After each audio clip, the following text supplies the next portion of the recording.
Sudan जल रहा है, हर तरफ लाशों के ढेर। सूडान तबाही के दहाने पर क्यों पहुंचा और अल-फाशिर का कसाब अबू लोलो इस वक्त कहां है और वो कत्ले-आम में मुलव्विस क्यों रहा?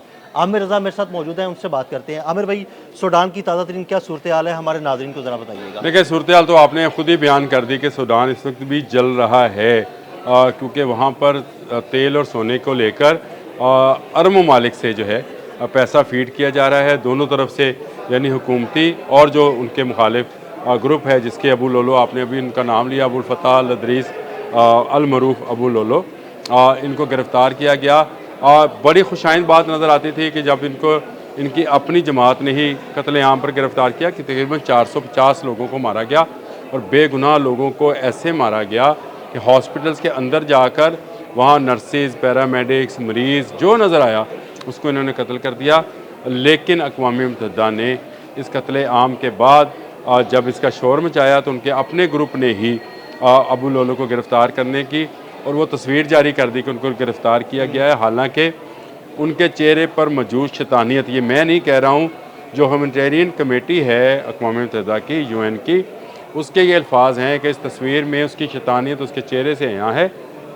उसको जिस तरह से गिरफ़्तार किया गया है ये गिरफ़्तारी नहीं है, उसको हिफाजती तहवील में लिया गया है और इसके साथ कोई ऐसा सलूक नहीं किया जा रहा जो इतने बड़े कत्ले आम के एक कातिल के साथ किया जाना चाहिए। और ये एक, मैं अगर आपको ये कहूँ कि वहाँ पर पबजी खेली जा रही है अरब ममालिक की तरफ से, यानी एक तरफ मिस्र, सऊदी अरब और ये ममालिक शामिल हैं, दूसरी तरफ मुत्तहिदा अरब अमारात के लोग शामिल हैं, तो वो आपस में यहाँ पैसा फीड कर रहे हैं। यहाँ से सोना और तेल जो है वो बरामद किया जा रहा है, वहाँ से लिया जा रहा है और बेचा जा रहा है। अफसोसनाक अमर ये है कि अक़वाम मुत्तहिदा की रिपोर्ट के मुताबिक ये कहा गया है कि अल-फाशिर में अक़वाम मुत्तहिदा का वफ़द जाए और तहक़ीक़ात करे, लेकिन ये कब्ज़े में रहेगा अबू लोलो के फ़ौजियों के पास ही। तो इसका मतलब ये है कि वहाँ पर वो किस घर में जा सकते हैं, किस में नहीं, किससे बात कर सकते हैं, किससे नहीं। तो अक़वाम मुत्तहिदा ने फ़ौरी तौर पर कहा है कि ये फ़ौजें वापस जाएँ और हम गैर जानबदाराना तरीके से इस कत्लेआम की जो है तहक़ीक़ात करना चाहते हैं और तहक़ीक़ात करने के बाद हर घर से रिपोर्ट लेना चाहते हैं, क्योंकि इस वक्त अल-फाशिर में कोई घर ऐसा नहीं है जिसका कोई शख्स जो है वो इस हमले में जो किया गया उसमें जान से नहीं गया। हज़ारों लोग जान से गए, लाखों लोग बेघर हो गए। अब जो रिपोर्ट है जो सेटेलाइट से भी आ रही हैं वो कह रहे हैं कि इज्तिमाई कब्रें खोदी जा रही हैं। बिल्कुल। और कुछ तो बना दी गई, यानी दफन कर दिए गए ज़मीन के अंदर, और कुछ को मज़ीद को दफन करने की तैयारी की जा रही है। देखें, एक कबायली सिस्टम वहाँ पर राइज है, मुख्तलिफ कबाइल्स हैं और एक कबीला दूसरे कबीले के मुखालिफ है, सब मुसलमान हैं, मारने वाला भी मुसलमान है, मरने वाला भी मुसलमान है। मारने वाला ये नहीं सोच रहा कि वो क्यों मार रहा है और मरने वाले को ये पता नहीं है कि मुझे क्यों मारा जा रहा है।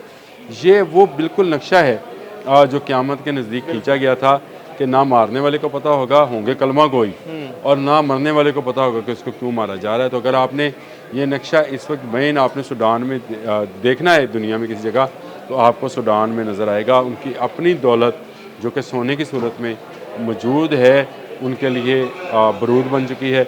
उनका अपना तेल जो खरतूम की बंदरगाह से पूरी दुनिया में जाता था, इस वक्त वो है उनके लिए मौत का सामान बन गया है। पहले ही शुमाली सूडान जो है वो अलग हो चुका है।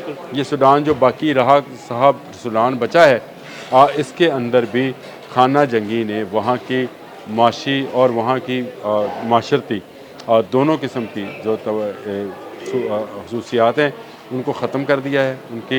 उनकी माशरत क्या रह गई होगी, उन बच्चों का क्या ज़हन रह गया होगा।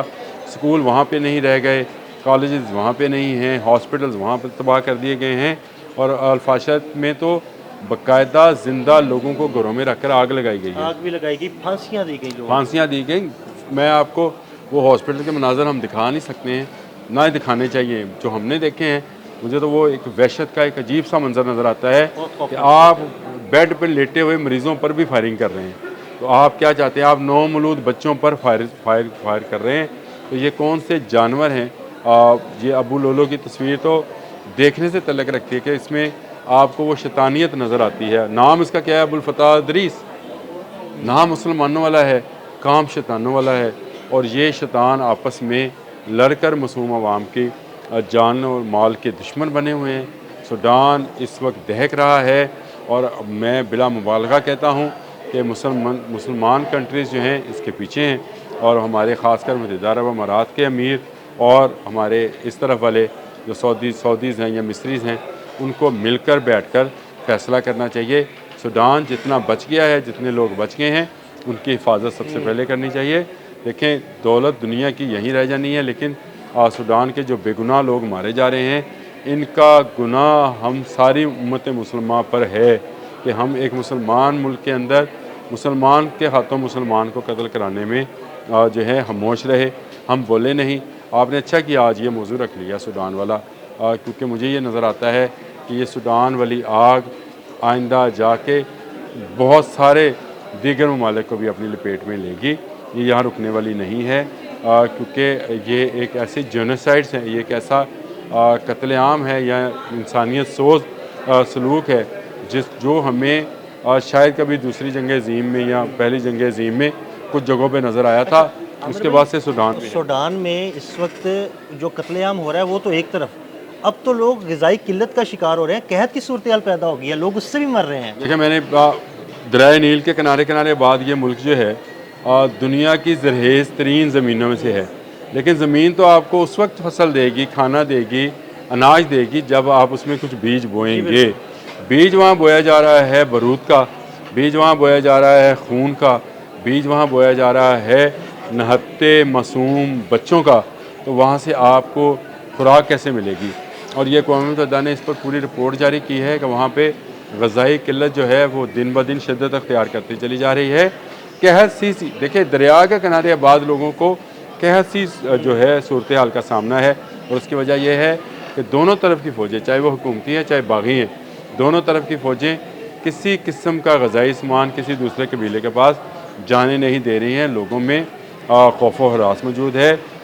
कोई इमदादी टीम बशमूल अक़वाम मुत्तहिदा के वहाँ जाने को तैयार नहीं है। इसलिए अक़वाम मुत्तहिदा की ह्यूमैनिटेरियन कमेटी ने ये कहा है कि अगर जब तक फाशर शहर को खाली नहीं किया जाता है रेबल से यानी बागियों से, उस वक्त तक हम अपनी टीम को वहाँ नहीं भेजेंगे, क्योंकि उनके भी जान को ख़तरा है। तो जहाँ ये सूरत हाल है सूडान के अंदर, आप मुझे बताएं कि वहाँ रहने वाले लोगों की ज़हनी सूरत हाल क्या होगी, और आइंदा कितने सालों के लिए सूडान दुनिया से कितना पीछे चल। बिल्कुल, बहुत शुक्रिया आमिर भाई जी। बिल्कुल, आमिर रज़ा ने बड़ी तफसील के साथ आपको सूडान की सूरत हाल बताई और अबू लोलो के बारे में भी बताया।